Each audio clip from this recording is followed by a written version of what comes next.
evening, ladies and gentlemen. It is time for the latest and the most comprehensive breakdown of the biggest news stories in Western Visayas here in Panay News Tonight.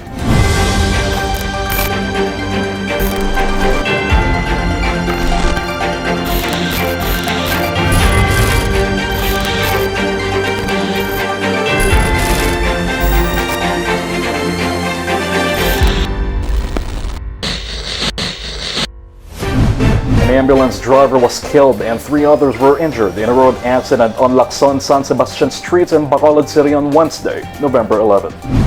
Police identified the fatality as Jesse James Tranilla. Injured, meanwhile, were the following.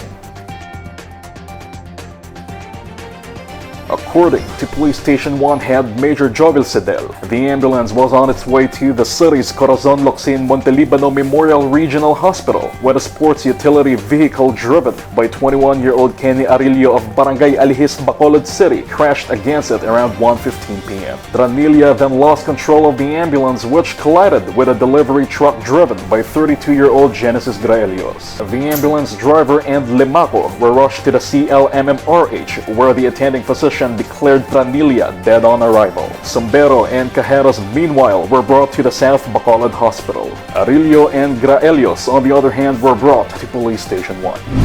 Acting Mayor Floribar Bautista of Malay is asking the Boracay Interagency Task Force and the Interagency Task Force for the Management of Emerging Infectious Diseases to scrap the COVID-19 test requirement for incoming visitors of the world-famous island. Although the famed island resort began to ease restrictions, Bautista said tourists are still hesitant to visit unless the mandatory COVID testing is removed. Here's what he said.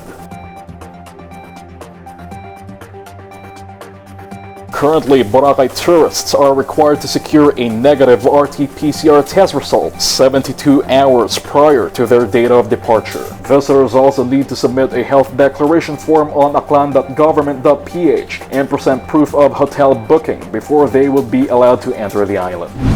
Governor Arthur Defensor Jr. of Iloilo said the newly completed molecular laboratory in Barangay Rumbang, Pototan will boost the province's efforts in curbing the spread of COVID-19.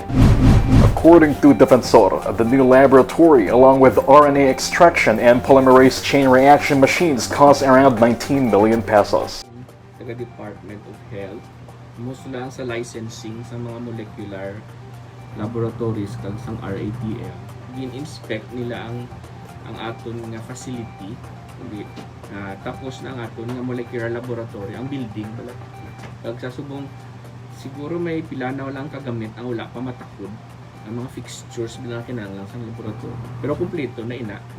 On Wednesday, a team from the Department of Health and Research Institute for Tropical Medicine inspected and approved the facility. The provincial government is looking to have the molecular laboratory conduct its trial run before the end of November. Defensor assured that the COVID-19 testing of residents will be free as long as they are covered by the provincial government's guidelines.